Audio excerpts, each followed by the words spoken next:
Welcome में लूट का विरोध करने पर बदमाशों ने युवक पर किया ब्लेड से हमला। स्कूटी का बैलेंस बिगड़ने पर बदमाश स्कूटी छोड़कर भागे। पुलिस कर रही है मामले की जांच।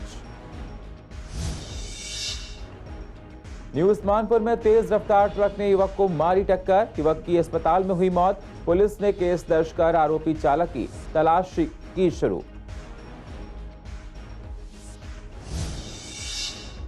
गांधीनगर थाना पुलिस ने 2 लुटेरों को किया गिरफ्तार। पास से लूटा गया फोन, रिंग घड़ी, रुपया किया बरामद। पुलिस को 4 मोबाइल फोन भी मिले।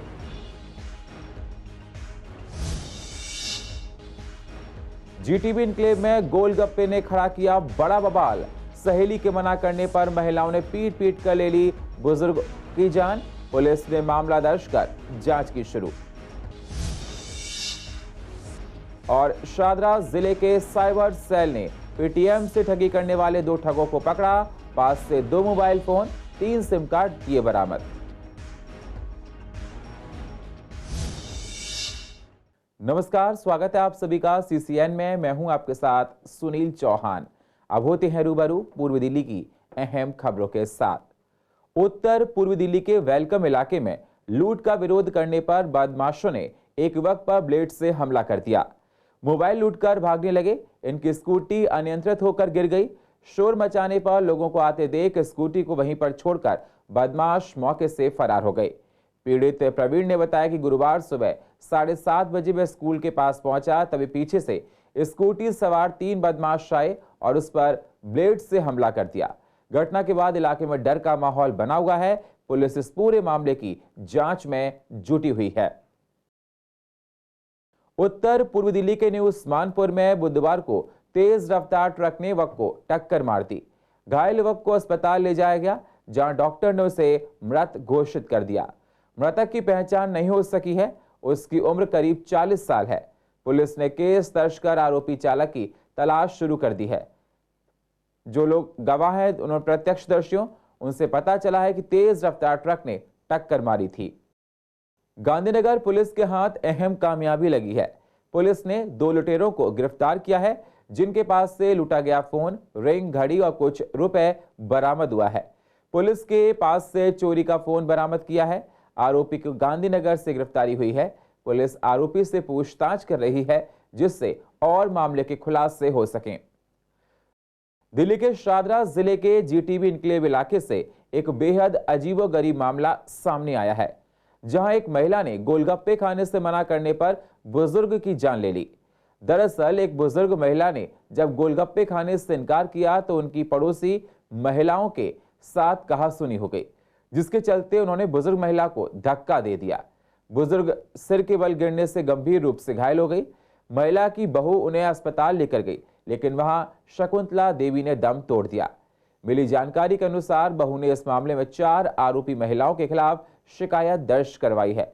शिकायत के बाद पुलिस ने गैर इरादतन हत्या का मामला दर्ज करते हुए चारों महिलाओं को हिरासत में ले लिया है। शादरा जिले के साइबर सेल ने झारखंड के देवघर से पेटीएम का केवाईसी अपडेट कराने के नाम पर ठगी करने वाले 2 ठगों को गिरफ्तार किया है। आरोपितों की पहचान अजय कुमार दास और शैलेश कुमार दास के रूप में हुई है। अजय पेशे से शिक्षक है। पुलिस ने आरोपितों के पास से वारदात में इस्तेमाल 2 मोबाइल और 3 सिम कार्ड बरामद किए हैं। जिला पुलिस उपायुक्त रोहित कुमार मीणा ने बताया, देवेंद्र जैन नाम के शख्स ने ठगी की शिकायत दी थी। गांधीनगर की प्रेम गली में सुबह 6 बजे आग लग गई। दमकल की 5 गाड़ियों ने मौके पर जाकर आग को बुझाया। कहा गया ये 4 मंजिला इमारत थी। आग जमीन पर लगी और बाद में पहली मंजिल तक फैल गई। अधिकारियों ने कहा कि मजदूर उसकी और तीसरी मंजिल पर सो रहे थे। उन्होंने धुआं महसूस किया और बेसमेंट और पहली मंजिल पर आग देखी। वह दूसरी मंजिल पर भाग गए और अपनी जान बचाई। उन्होंने बताया कि आग लगने की घटना में किसी के हताहत होने की कोई सूचना नहीं मिली है। सुबह 6 बजे की कॉल थी कि गांधीनगर में प्रेम गली में आग है। हम यहाँ पर आए तो आग थी ग्राउंड और फर्स्ट फ्लोर के ऊपर। और हमारे आने से पहले ही फायर काफ़ी बढ़ चुकी थी। हमने आगे इसको फटाफट 5 गाड़ियाँ आई मौके पर और आग को काबू पाया और भी आग पूरी तरीके से बुझ गई है। हाँ, वो पहले निकल गए हमारे आने से पहले, तो अभी कोई कैजुअलिटी नहीं है, सब सेफ है। नहीं, इंजर्ड कोई नहीं। दिल्ली एनसीआर में कोरोना के केस लगातार बढ़ते जा रहे हैं। कोरोना का ये वेरिएंट काफी लोगों को बीमार कर रहा है। सीसीएन के रिपोर्टर अमन ने इस विषय पर डॉक्टर से बात की तो उन्होंने बताया कि मामले लगातार बढ़ रहे हैं और आपको बता दें लोग लापरवाही बरत रहे हैं। लोगों को लापरवाही बिल्कुल बरतनी नहीं है। मास्क जरूर लगाएं, अपने खान पान पर ध्यान दें, इम्यूनिटी बढ़ाने के लिए खान पान ठीक रखें, फलों का सेवन करें, बीमार होने पर डॉक्टर की सलाह जरूर लें। नए वेरिएंट से इम्यूनिटी का पर गहरा असर पड़ रहा है। इम्यूनिटी बढ़ाने पर जरूर ध्यान देना चाहिए क्योंकि नए नए वेरिएंट आने से लोग जागरूक नहीं हो पाते हैं, उसकी चपेट में आ जाते हैं, इसलिए सावधानी बेहद जरूरी है। ये जो ओमिक्रॉन का जो इस समय वो आया है, जो वेरिएंट बोल सकते हैं इसको, आप इस तरह से ले सकते हो कि जो वायरस है वो बहुत चालाक है। चालाक वो इस तरह से है कि वो हर बॉडी में जाके शेप बदल रहा है, शेप अपनी चेंज कर रहा है, जिसकी वजह से जो एंटीबायोटिक है या दवाई है उस पर असर करना बंद कर दे। मान लो परिवार में एक व्यक्ति को अगर खांसी जुकाम होता है तो ये ड्यूटी उस व्यक्ति की है कि वो मास्क लगा के रखे ताकि उसके अपने परिवार के लोग और इफेक्ट ना हो। तो ये इम्पोर्टेंट, ये मैसेज पब्लिक को देना बहुत जरूरी है। हर 4 से 6 महीने में वायरस अपना म्यूटेशन करेगा फॉर इट्स ओन सर्वाइवल। तो ये एक्सपेक्टेड होता है कि वायरस म्यूटेट होगा और नया कोई ना कोई वेरिएंट आएगा। ये जो वेरिएंट है फिर से थोड़ा बहुत हम ये मान के चलते हैं कि ओमिक्रॉन की ये वेरिएंट की वजह से हमें फिर से थोड़ा बहुत कोविड की पॉजिटिविटी मिलेगी जो कि एकदम से बढ़ती जा रही है। लेकिन जो सबसे शुरू में हमें गाइडलाइन मिली थी ऑफ अपनी जो ध्यान रखने की जो ये है, मास्क पहनना, क्राउडेड प्लेस को अवॉइड करना और हैंड हाइजीन मेंटेन करना, यही चीज़ इसके लिए भी बेहद ज़रूरी है। यानी इसी चीज़ को हमें फॉलो करना है। ना ज़रूरत हो हम मार्केट में ना जाए, ना ज़रूरत हो हम बाहर का खाना पीना ना खाएं और क्राउडेड प्लेस को अवॉइड करें। वर्ल्ड हेल्थ ऑर्गेनाइजेशन डे के मौके पर गांधीनगर के शिशु भारतीय विद्यालय में IMA-EDB ने हेल्थ चेकअप कैंप का आयोजन किया। इस मौके पर IMA-EDB द्वारा बच्चों को जागरूक किया गया कि वे कैसे स्वस्थ रहें और क्या खाएं जिससे उनका स्वास्थ्य अच्छा बने रहे और आने वाली बीमारियों से कैसे बचा जा सके। डॉक्टर्स ने बताया कि WHO डे के मौके पर यह निर्णय लिया गया है कि बच्चों को जागरूक करना बेहद जरूरी है जिससे बच्चे छोटी उम्र से ही स्वस्थ रहें। क्या कह रहे हैं IMA-EDB के प्रेसिडेंट डॉक्टर कुमार गांधी, जरा आप भी सुनिए।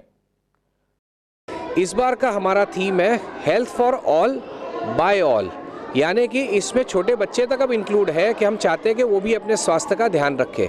आजकल जो बच्चों की दिनचर्या हो गई है, मोबाइल पे बैठे रहते हैं, फिजिकल एक्टिविटी होती नहीं है, खान पीन उनका गड़बड़ हो गया है, रात को देर से खाना खाते हैं, सुबह उठने का उनको टाइम सही से नहीं मिलता है और खाना पीना भी जो खा रहे हैं उसमें जंक फूड की सेवन बहुत ज़्यादा बढ़ गया है।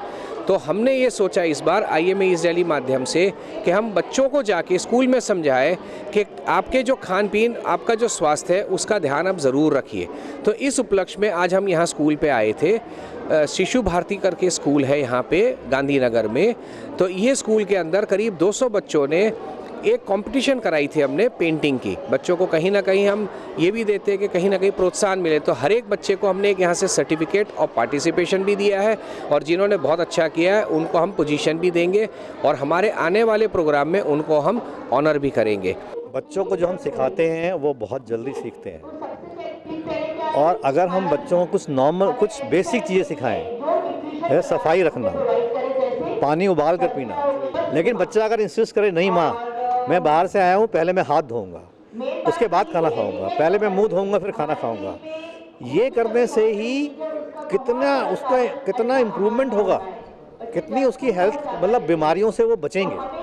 और दूसरा जो हमारे भारत में प्रचलित है योगासन, जो हम पूरी दुनिया में ले जा रहे हैं, अगर वो घर में सिंपल योगासन ही कर लेते हैं बच्चे, सुबह उठ के 15 मिनट, 10 मिनट, आधा घंटा, 15-20 मिनट, और उनको इतना फायदा होगा उससे कि वो बीमार ही नहीं होंगे। दिल्ली के LG ने मकान की रजिस्ट्री कराने की प्रक्रिया बहुत सरल और आसान कर दी है। CCN के रिपोर्टर ने इस पर पूर्व दिल्ली की जनता और सब रजिस्ट्रार से बात की तो उनका कहना है सरकार का ये कदम बहुत ही कारगर साबित होगा। इस कदम से लोगों को बहुत फायदा होगा। अभी रजिस्ट्रार और उनका स्टाफ बिना रिश्वत लिए कोई काम नहीं करता है और बेवजह वे लोगों को तंग करते हैं। इस नए कदम से लोग दिल्ली में कहीं भी अपनी रजिस्ट्री करवा सकते हैं। इससे बहुत बड़ा भ्रष्टाचार खत्म होगा। ये कदम काफी अच्छा है। जी साहब ने बहुत बड़ा डिसीजन लिया है। इससे करप्शन के अगेंस्ट हमें बहुत फ़ायदा मिलेगा। दिल्ली गवर्नमेंट में कई सब रजिस्ट्रार ऑफिस में बहुत बार कंप्लेंट पाई गई कि लोग करप्शन कर रहे हैं। बहुत सारे डॉक्यूमेंट्स के लिए बहुत सारे अननेसेसरी पैसे लिए जाते थे।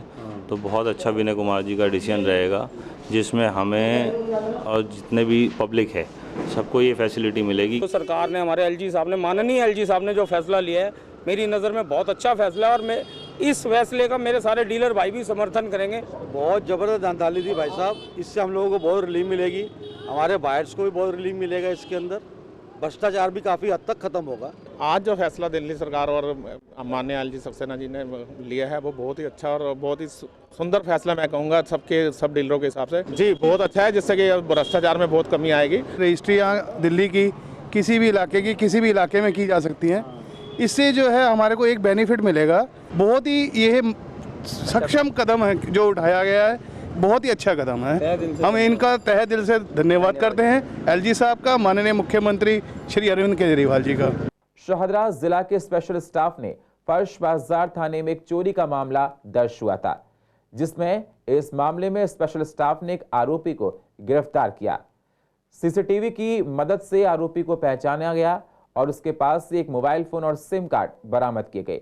वहीं आरोपी ने पुलिस को बताया कि वह इलाके में स्वीपर का काम करता था। पुलिस मामले की तफ्तीश कर रही है। इससे कई केस खुलने का भी दावा पुलिस कर रही है। केंद्र सरकार ने सीएनजी पीएनजी के दामों को 10% कम करने की मंजूरी दे दी है। सीसीएन के रिपोर्टर मोहित शर्मा ने इस विषय पर पूर्वी दिल्ली के लोगों से बात की तो लोगों ने कहा कि हम काफी दिनों से सुनते आ रहे हैं कि सीएनजी पीएनजी 10% तक सस्ती होगी, लेकिन अभी तक ऐसा कुछ नहीं हुआ। दाम तो बढ़ते हैं, लेकिन अब जब घटाने की बात आती है तो समय लग जाता है। ऐसे में काफी दिक्कतों का सामना करना पड़ता है। ऑटो वालों से बात की तो उनका कहना है कि पहले हम 200 से 300 रुपए बचा लिया करते थे ज्यादा, लेकिन अब वो नहीं बच पाते हैं। 10% कम हो जाए तो क्या फायदा, थोड़ा और कम हो। जब तो फायदे, इतनी महंगी सीएनजी हो रही है, काम दाम है नहीं, बेरोजगारी हो रही है, घंटों के हिसाब से खड़ा रहना पड़ता है यहाँ, सवा काम धंधे होते नहीं। अपने पहले ठीक था काम, अब तो बिल्कुल भी नहीं है। खर्चे लगातार बढ़ रहे हैं सीएनजी के दाम।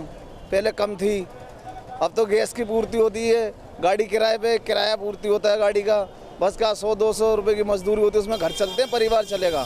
सवारी तो नहीं मिल रही सर उस टाइम सर, सवारी पैसे देने तो यार नहीं सर। तो सवारी मिल गई सर, सवारी मिलेगी अच्छी सवारी बैठी सवारी।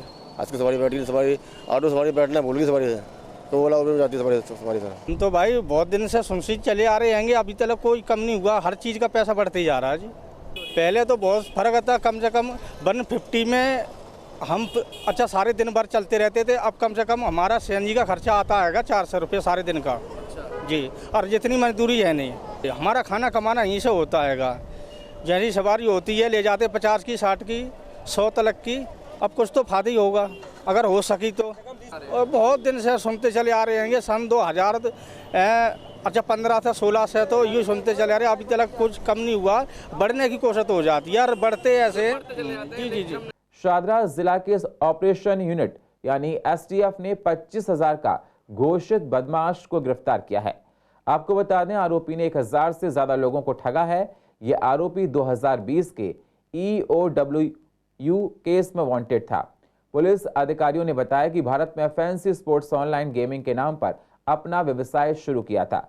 उसमें 9,000 रुपए प्रति आईडी के निवेश के साथ योजना प्रवेश की और बदले में कंपनी ने अलग अलग 365 दिन के लिए हर दिन 90 रुपए का भुगतान करने का आश्वासन भी दिया। इसी तरह इसने 1000 से ज्यादा लोगों को ठगा है। इसके ऊपर पुलिस की तरफ से 25,000 का इनाम घोषित किया हुआ था। ऑपरेशन यूनिट एसटीएफ इंस्पेक्टर के नेतृत्व में एक टीम गठित की गई, जिसको विनोद पूनिया ने लीड किया था। साल 2020 में उत्तर पूर्वी दिल्ली में भड़के सांप्रदायिक दंगों के मामले में अदालत ने कहा कि जांच अधिकारी अदालत के साथ लुका छुपी का खेल खेल रही है। वह अदालत को गुमराह करने की कोशिश कर रहा है। कड़कड़डुमा अतिरिक्त सत्र न्यायाधीश पुलस्त्य प्रामचला की अदालत 3 आरोपियों के खिलाफ दर्ज मामले में सुनवाई कर रही थी। अदालत ने पाया कि एफआईआर के अलावा ये मामला 4 शिकायतों से संबंधित है। इस पर सीसीएन के रिपोर्टर एरआर चौधरी ने अधिवक्ता रवीश चंद्र पाठक से बातचीत की। क्या कुछ कहा उन्होंने, जरा आप भी सुनिए। किसी भी क्रिमिनल केस में किस तरीके से इन्वेस्टिगेशन की जाएगी, किस तरीके से चार्जशीट फाइल होगी और कैसे न्यायालय में केस की सुनवाई होगी। अब सेक्शन 220 सीआरपीसी के अंदर ये प्रोविजन दे रखा है कि कब कब क्लब कर सकते हैं। अगर ऑफेंडर्स अलग अलग हैं, अपराधी जो हैं वो अलग अलग हैं और अलग अलग घटनाएं हुई हैं, तो फिर उनको क्लब नहीं किया सकता है। जैसा कि माननीय न्यायालय ने जो और आदेश पास किया है, उसके अंदर जो स्थिति है उसके अंदर अलग अलग लोगों के अलग अलग एफआईआर की चीज़ों को एक साथ क्लब आईओ ने कर दिया है।